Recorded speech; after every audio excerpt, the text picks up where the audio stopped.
너무 좋아하시네요. 오늘 우리가 읽은 창세기 49장은 야곱의 축복 기도를 소개하고 있습니다.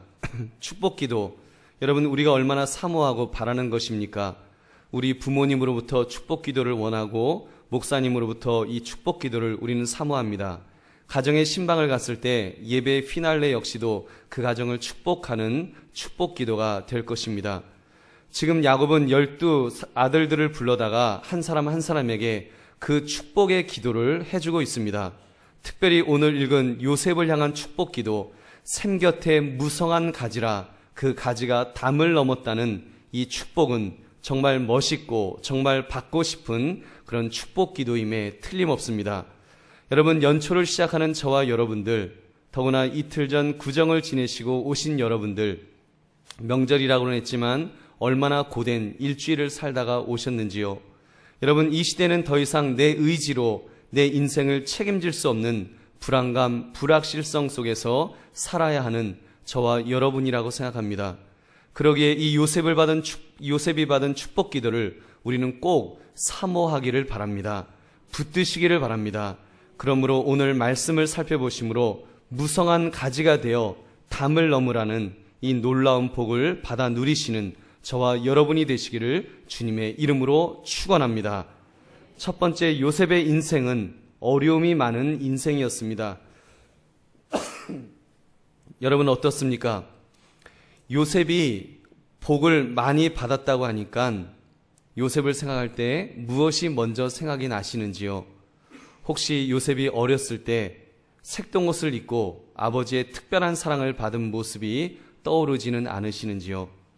요셉은 복이 참 많은 사람이었는가 보다. 재수가 좋은 사람은 엎어져도 인삼밭에 넘어진다고 하는데 요셉은 날 때부터 복이 많았는가 보다. 이렇게 부러운 마음이 들지도 모릅니다.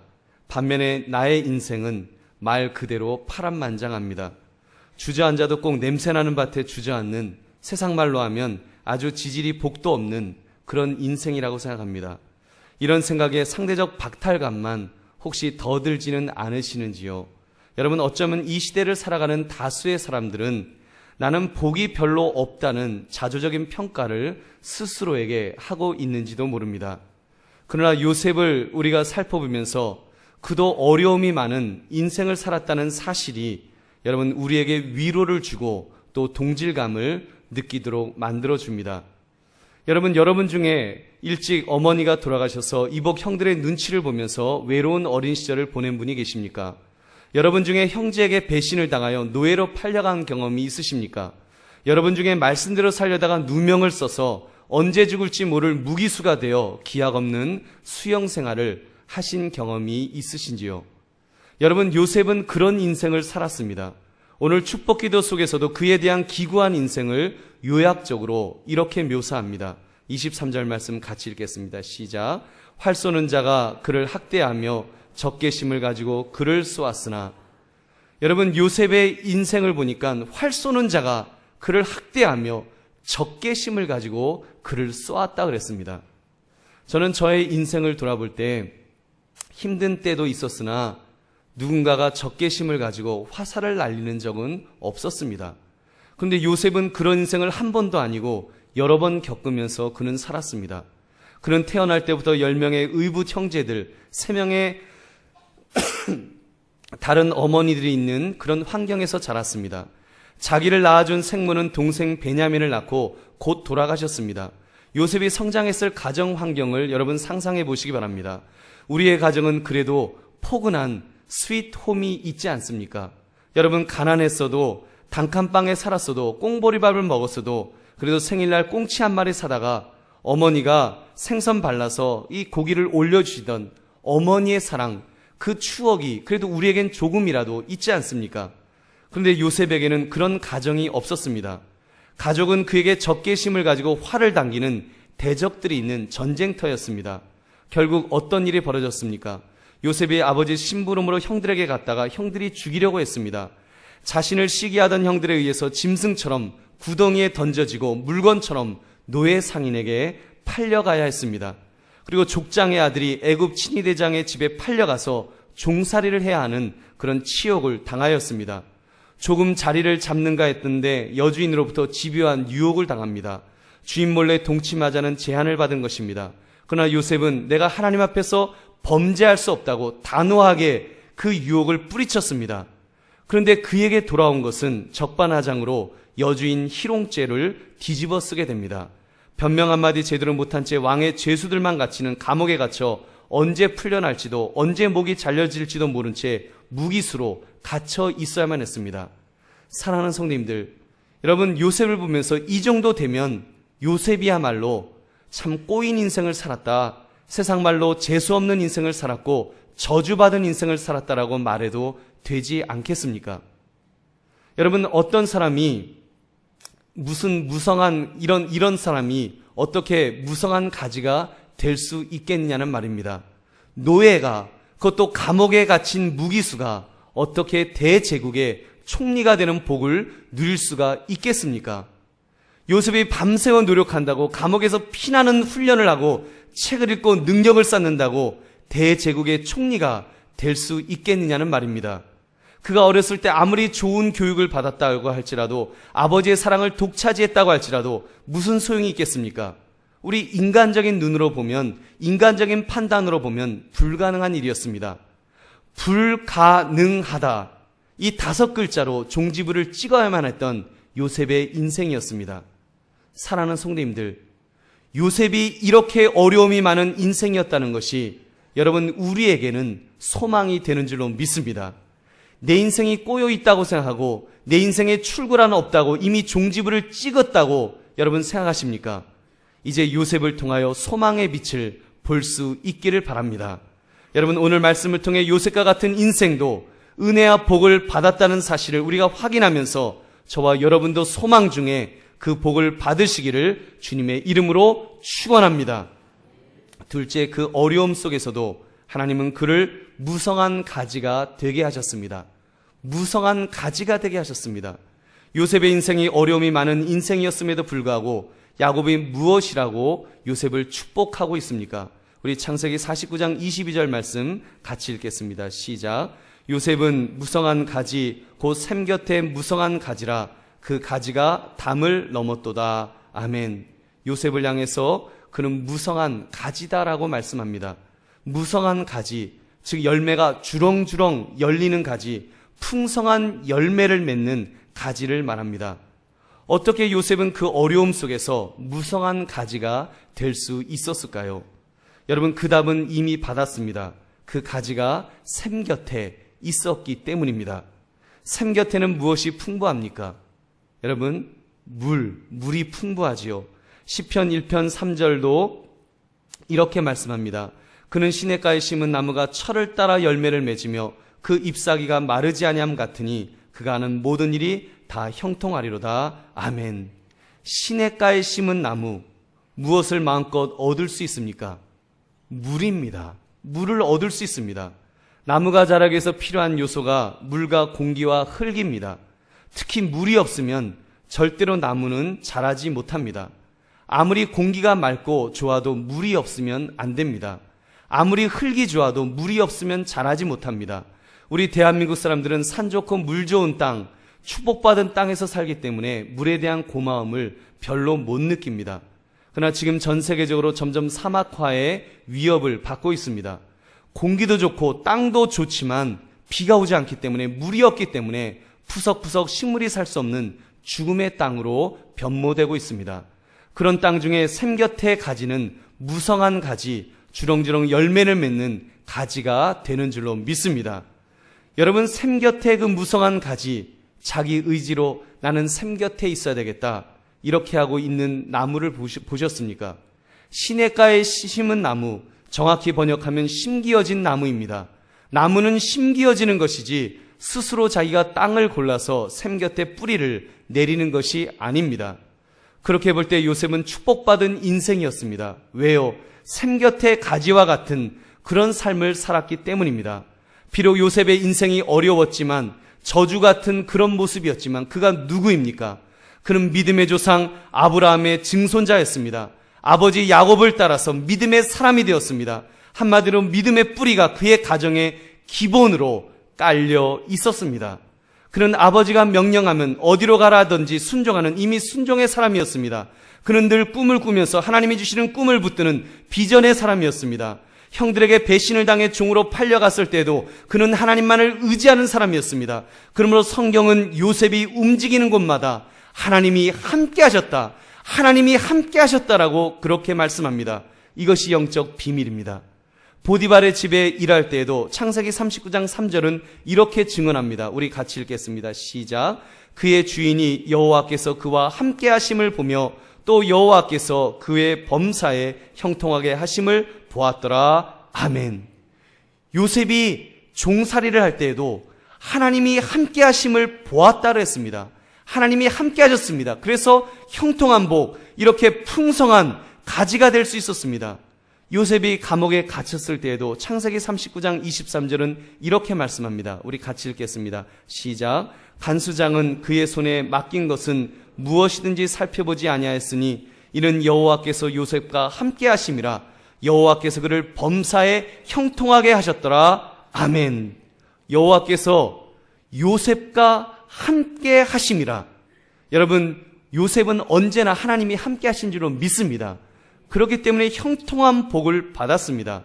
창세기 49장 24절 25절 우리가 읽었던 이 말씀, 우리 다시 한번 그의 인생을 정리하는 그의 모습을, 축복된 모습을 한번 우리 같이 읽어보겠습니다. 시작.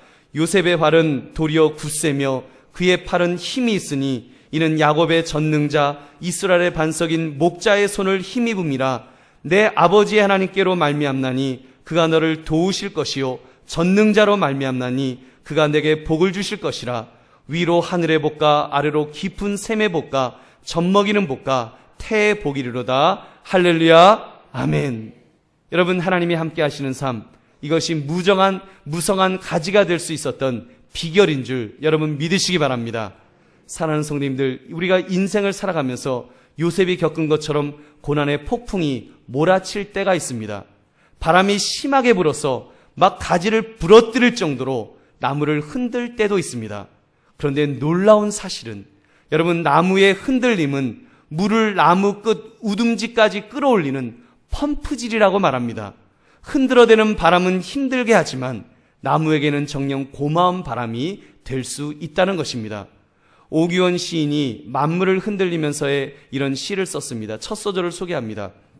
살아있는 것은 흔들리면서 튼튼한 줄기를 얻고 잎은 흔들려서 스스로 살아있는 몸인 것을 증명한다. 여러분, 요셉의 삶이 그러했습니다. 그의 삶이 얼마나 역동적이었습니까? 요셉의 인생은 고난으로 가득 찬 인생이었지만 그는 결코 하나님을 떠나지 않았습니다. 그는 결코 하나님의 은혜의 샘 곁을 떠나지 않았습니다. 그는 오히려 그 고난 속에서 하나님으로부터 더 풍성한 영양분을 공급받으면서 더 풍성히 열매를 맺었습니다. 보디발의 집에 종으로 팔려가는 고통의 바람이 불었지만 그는 하나님의 복을 받아 형통한 복을 누렸습니다. 그는 보디발의 집에서 재산관리 업무를 맡아 제대로 된 경영 수업을 받을 수 있었습니다. 억울하게 감옥에 갇히는 폭풍과 몰아쳤지만 그는 하나님의 은혜의 샘에 더 깊이 뿌리를 내렸습니다. 더 형통한 복을 누림으로 그가 있던 감옥은 애굽 정계의 모든 상황들을 듣고 배우는 대학원 교실이 되었습니다. 정치학 박사 세미나룸이 되었습니다. 거기에 그 나라의 술 맡은 관원장, 떡 맡은 관원장, 쉽게 말하면 비서실 관료들, 농수산부 장관, 보사부 장관이 들어왔습니다. 그 사람들을 통해서 왕의 생각을 들을 수 있었습니다. 애굽의 풍습을 배울 수 있었습니다. 정치학을 배울 수 있었습니다. 언어와 예절을 제대로 배울 수 있게 되었던 것입니다. 사랑하는 성도님들, 우리 인생을 살다 보면 어려움도 있고 세찬 바람이 불 때가 있습니다. 때로는 뿌리채 뽑힐 것 같은 내 삶의 근간을 흔드는 위기를 만날 때도 있습니다. 여러분이 걸어가는 길이 굽어 보이고 막혀 보이고 끝없는 어둠 터널 속에 갇혀있는 듯한 절망의 순간을 맞이할 때도 있을 것입니다. 이때 우리에게 필요한 것은 여러분, 하나님을 향한 강한 믿음인 줄로 믿습니다. 나는 하나님을 붙들겠습니다. 나는 하나님만을 의지하겠습니다. 이 믿음의 결단이 우리에게 필요한 줄 여러분 믿으시기 바랍니다. 저는 확신합니다. 오늘 이 주일 예배에 나오신 여러분들 이미 샘 곁에 무성한 가지입니다. 여러분의 심령 속에 하나님께 예배드리고자 하는 열망이 있다면 그 열망은 귀한 것입니다. 만약 여러분의 인생에 지금 폭풍우가 몰아치고 한파가 몰아쳐서 죽을 것 같았음에도 불구하고 이 자리, 예배 자리에 나왔다면 분명히 말씀드릴 수 있습니다. 여러분은 불행의 주인공이 아닙니다. 여러분은 축복의 주인공인 줄로 믿습니다. 여러분, 어떻게 제가 이것을 확신할까요? 샘 곁에 무성한 가지, 이것은 여러분의 의지로 심는 것이 아니라고 했습니다. 하나님께서 심어주는 것입니다. 그러면서 이 은혜 자리에 나오신 여러분은 모두는 시냇가에 심기어진 나무들인 줄 여러분 믿으시기 바랍니다. 예수님께서 이렇게 말씀하십니다. 요한복음 7장 37절 38절 우리 같이 읽겠습니다. 시작. 명절 끝날 곧 큰 날에 예수께서 서서 외쳐 이르시되 누구든지 목마르거든 내게로 와서 마시라. 나를 믿는 자는 성경의 이름과 같이 그 배에서 생수의 강이 흘러나오리라 하시니 아멘. 무슨 말씀입니까? 나를 믿는 자는, 예수님을 믿는 자는 생수의 강이 그 속에서 흘러나오리라고 약속하셨습니다. 이 생수의 강은 성령을 통해 주시는 은혜의 강을 말합니다. 여러분, 성령 충만을 통하여 이미 생수의 강이 넘치는 삶을 사시는 줄 믿습니다. 사랑하는 성도들이여, 바람이 아무리 세차게 불더라도 너무 염려하지 마십시오. 절망하지 마십시오. 죽지 않습니다. 완전히 망하지 않습니다. 왜냐하면 하나님이 완전히 망하지 않도록 망하도록 내버려 주지 않으시기 때문인 줄 믿습니다. 고린도전서 10장 13절 말씀 우리 같이 읽겠습니다. 시작. 사람이 감당할 시험 밖에는 너희가 당한 것이 없나니 오직 하나님은 미쁘사 너희가 감당하지 못할 시험 당함을 허락하지 아니하시고 시험 당할 즈음에 또한 피할 길을 내사 너희로 능히 감당하게 하시느니라. 아멘. 하나님은 감당하지 못할 시험은 주시지 않습니다. 그렇다면 지금 강타하는 폭풍우가 나의 뿌리까지 뽑을 것처럼 흔들어대지만 결국 뿌리는 뽑지 못할 줄 여러분 믿으시기 바랍니다. 하나님께서 보호해 주십니다. 오히려 흔들릴 때마다 오히려 영양분을 더 많이 공급받아서 더 풍성한 열매를 맺는 복된 인생이 될 줄로 믿습니다. 그렇다면 우리가 해야 될 것이 무엇이겠습니까? 이미 우리는 샘 곁에 무성한 가지라 그랬습니다. 그런데 우리가 영적으로 무감각해져서 세상의 염려로 세상의 근심으로 진리를 깨닫지 못한다면 어떻게 되겠습니까? 그래서 뿌리를 내리지 못한다면 얼마나 안타깝겠습니까? 여러분 생각해 보십시오. 아무리 샘 곁에 무성한 가지라고 할지라도 그 가지가 생에 대한 의욕을 잃었다면 어떨까요? 뿌리를 내리기를 포기했다면 어떻게 되겠습니까? 뿌리가 샘을 향해 내려가지 않고 땅 밖에 무슨 해결책이 있는 줄로 알고 이렇게 땅 밖으로 튀어나온다면 어떻게 되겠습니까? 살 수가 없을 것입니다. 그런 면에서 우리는 영적으로 깨어나야 합니다. 이미 내가 있는 곳은 샘 곁입니다. 생명의 물줄기가 흐르고 있습니다. 예수 그리스도로 인하여 우리에게는 생명이 있습니다. 영원한 생명을 얻었습니다. 그 생명은 천국에서 하늘나라에서 영원히 계속될 것입니다. 그렇다면 지금 이 시간 중요한 것은 내가 그 생명의 물냄새를 맡고 지금 뿌리 내리는 것을 시작해야 됩니다. 여러분, 마치 나무가 물냄새를 맡고 뿌리를 내리는 것처럼 벽을 뚫고 돌담을 뚫고 심지어 바위를 깨고 뿌리를 내리는 것처럼 우리는 몸부림쳐야 할 것입니다. 여러분, 우린 믿음이 있지 않습니까? 내가 지금 죽어도 천국 갈 수 있다고 하는 이 믿음 있지 않습니까? 구원받았다는 놀라운 믿음을 우리 가지고 있지 않습니까? 여러분, 그렇다면 그 놀라운 믿음이 내 삶의 현장에서도 역사할 수 있도록 우리는 애를 써야 합니다. 여러분, 구원받은 믿음, 천국 가는 믿음이 내 삶의 현장에서 내 삶의 문제들까지라도 그 속에서 역사하실 수 있도록 우리는 주 앞에서 몸부림쳐야 합니다. 그 믿음의 행위가 바로 기도입니다. 기도로 시작합시다. 기도로 간구합시다. 기도로 하나님께 내 인생을 책임져 달라고 우리는 간구해야 합니다. 작은 일에도 기도해야 됩니다. 큰 일에도 기도해야 됩니다. 요셉은 그렇게 살았습니다. 그는 종살이를 할 때에도, 그는 감옥에 갇혔을 때에도 하나님만을 의지했습니다. 하나님만을 붙들었습니다. 하나님께 기도하면서 하나님만을 바라며 하나님을 주인으로 모시며 하나님께서 자기의 인생을 책임져 줄 것을 그가 의지하며 살아갈 때 여러분, 그는 무성한 가지가 된 줄로 믿습니다. 그 가지가 담을 넘는 축복을 받게 된 줄로 믿습니다. 주렁주렁 풍성한 열매를 맺도록 해주시는 하나님을 의지하며 살아가시는 저와 여러분 되시기를 주님의 이름으로 축원합니다. 셋째, 무성한 가지를 넘어 담을 넘는 가지가 되게 하셨습니다. 사실 여러분, 샘 곁에 무성한 가지, 그래서 주렁주렁 풍성한 열매를 많이 맺는 삶이 좋기는 하지만 그렇게 우리의 열정을 자극하지는 못합니다. 왜냐하면 자기 혼자 잘 먹고 잘 사는 인생이기 때문입니다.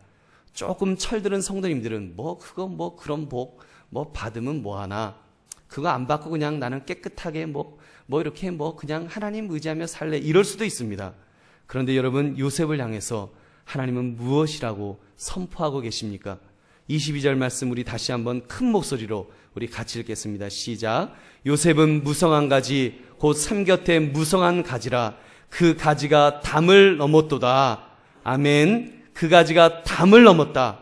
담을 넘는 가지가 되었다라고 말씀합니다. 할렐루야. 여러분, 요셉을 보십시오. 요셉이 받은 복이 무엇입니까? 하나님께서 요셉을 애굽의 총리로 만들어 주셨습니다. 왜 하나님은 노예로 있던 요셉에게 그렇게 눈길을 주셨을까요? 왜 하나님은 감옥에 있던 소년을 들어서 애굽의 총리로 세우셨을까요? 요셉의 인생이 너무 기구해서, 너무 불쌍해서 이 땅에서 보상을 해주겠다고, 잘 먹고 잘 살게 해주시겠다고 이 정도 때문에 그렇게 만들어 주셨을까요? 여러분, 아닙니다.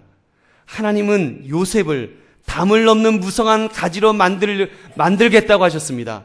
담을 넘는 가지가 되도록 하시려고 총리로 만들어 주신 줄로 믿습니다. 요셉이 총리가 되어 얼마나 대단한 일을 하였습니까? 고대 군동이 7년 대풍년 후에 7년 대흉년으로 다 죽게 되었습니다. 근데 요셉으로 인해서 잘 준비케 하심으로 모두 살 수 있는 길이 열리게 되었습니다. 그뿐이 아닙니다. 아브라함의 후손들, 야곱의 가족 모두를 구원코자 하시는 하나님의 섭리가 있었습니다. 대흉년으로 인해서 다 굶어 죽게 된 그들을 요셉을 통해 살려주셨습니다.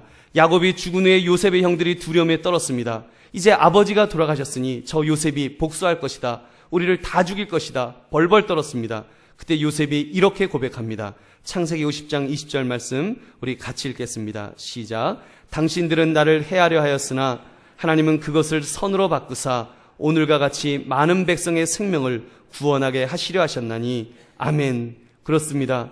하나님은 많은 백성의 생명을 구원하게 하시려고 요셉을 애굽의 총리로, 무성한 가지로 그렇게 만들어 주신 줄로 믿습니다. 사랑하는 성도님들, 하나님께서 우리 믿는 자들에게 복을 주신 이유가 바로 이것입니다. 그냥 무성한 가지로 주렁주렁 열매를 맺고 그 열매 따먹으면서 잘 먹고 잘 살라고 하시는 것이 하나님의 뜻이 아닙니다. 그것만이 하나님의 뜻이 아닙니다. 하나님은 그것을 뛰어넘으라고 하십니다. 너의 담을 뛰어넘어라. 너의 이기심을, 너의 욕심의 담을 뛰어넘어라. 너의 한계를 뛰어넘어라. 너의 지경을 뛰어넘어라. 하나님께 받은 복을 나누어 주어라. 이렇게 명령하십니다. 여러분, 에스더서를 보면 하나님께서 에스더를 왕비로 만들어 주셨습니다. 일개 유대인 처녀를 바벨론 제국의 왕비로 만드신 이유가 무엇이라고 말씀합니까? 바벨론에 살던 유대인들이 하만의 흉계에 빠져 모두 처형을 당하게 되었을 때 민족의 위기 앞에 에스더의 삼촌 모르드게를 통해서 하나님의 뜻이 이렇게 전달되었습니다.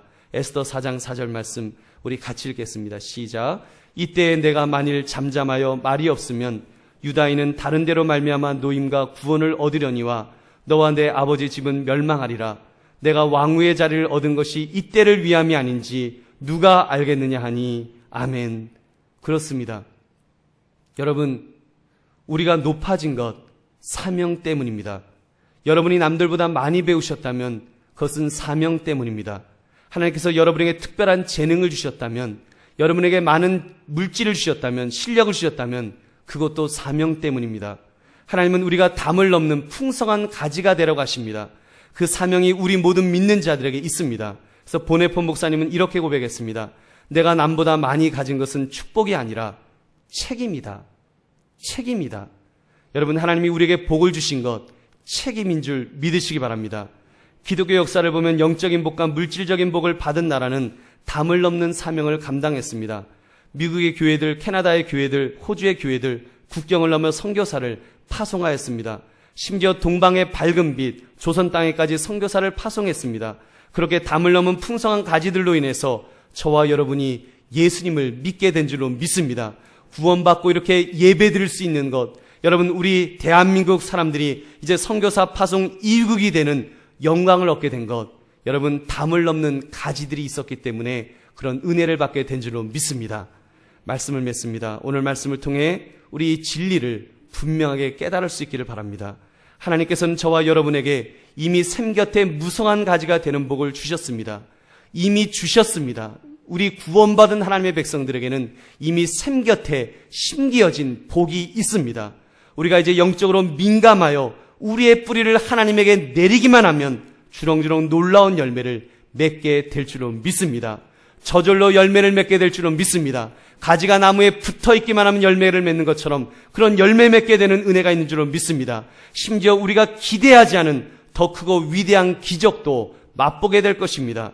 그러나 우리는 여기에 머물러 있어서는 더 큰 복을 체험할 수 없습니다. 우리는 우리의 담을 훌쩍 뛰어넘는 담을 넘는 가지가 되어야 합니다. 어떻게 살려가셨습니까? 사도행전 20장 35절 말씀 우리 같이 읽겠습니다. 시작. 범사에 여러분에게 모범을 보여준 바와 같이 수고하여 약한 사람들을 돕고 또 주 예수께서 친히 말씀하신 바 주는 것이 받는 것보다 복이 있다 하심을 기억하여야 할지니라. 아멘. 이제는 주는 것으로 베푸는 것으로 받은 복을 누리라고 하십니다. 이것이 영적인 원리입니다. 샘 곁에 무성한 가지가 아니라 담을 넘는 가지가 될 때 더 복된 인생을 살게 될 줄로 믿습니다. 누가복음 6장 38절 전반부에서 예수님은 이 원리를 이렇게 말씀하셨습니다. 주라 그리하면 너에게 줄 것이니 곧 후히 되어 누르고 흔들어 넘치도록 하여 너희에게 안겨주리라. 여러분, 베풀면, 내가 받은 복을 나누어 주면 하나님이 어떻게 하신다고요? 더 후하게 꽉꽉 눌러서 채워주실 줄로 믿습니다. 그러므로 나눔을 통해서 우리 더 풍성하게 누립시다. 교회적으로 그렇게 나누어야 합니다. 한국교회가 복음을 나누는 사역을 계속해야 됩니다. 더 확장해야 합니다. 대한민국이 이 정신을 받아서 나누는 사역에 눈을 떠야 합니다. 가깝게는 우리 중 소외된 이웃을 향해서 눈을 떠야 합니다. 여러분, 같은 민족 이북의 동포들을 향해서 마음을 더욱 열어야 합니다. 나아가서 세계를 향하여 사역의 지경을 넓혀야 하는 것입니다. 그리고 개인적으로도 우리 모두 담을 넘는 무성한 가지가 되겠노라고 이렇게 결단합시다. 여러분, 우리는 작은 자입니다. 나 하나는 작은 자입니다. 나의 지경은 아직 좁습니다. 그러나 내 속에 계신 하나님은 위대하십니다. 우리의 뿌리가 그 하나님에게 내려있기만 하면, 그래서 하나님으로부터 영양분을 공급받으면, 물을 공급받으면 여러분, 우리의 인생은 위대한 인생이 되게 될 줄로 믿습니다. 여러분, 어떻게 우리가 살고 있었습니까? 받기를 원했습니까? 쥐기를 원했습니까? 이제는 하나님이 주신 은혜 속에서 이제는 우리가 나누어 주는 것을 시작합시다. 우리의 직장에서, 우리의 사업장에서 여러분 쥐기만을 원했다면 이제는 나누어 줍시다. 베푸는 자가 됩시다. 은혜를 베푸는 자가 될 때, 여러분 복을 끼치는 자가 될 때 하나님께서 우리를 더 붙들어 주시고 더 세워 주실 줄로 믿습니다. 가정에서도 베풀기를 결심합시다. 가족이 나에게 무엇을 주기를 원하기 전에 내가 먼저 베풀려고 애를 씁시다. 그런 마음을 가집시다. 기도할 때도 그런 기도합시다. 복을 달라는 기도만 하지 마시고 나라와 민족을 위해서 기도하는 자가 되고, 교회를 위해서 기도하는 자가 되고, 성도를 위해서 기도하는 자가 되고, 가족을 위해서 기도하는 자가 될 때 하나님께서 우리의 지경을 넓혀 주실 줄로 믿습니다. 여러분, 그렇게 하나님, 내가 나누는 일에, 베푸는 일에 쓰임 받겠습니다. 이렇게 결단합시다. 그래야 복을 받을 수 있습니다. 그래야 그 복을 더 유지할 수 있습니다. 그래야 더 값진 인생, 요셉과 같이 의미 있는 인생을 살게 될 줄로 믿습니다. 그러한 놀라운 복을 받아 누리시는 저와 여러분 되시기를 다시 한번 주님의 이름으로 축원합니다. 우리 함께 기도하겠습니다.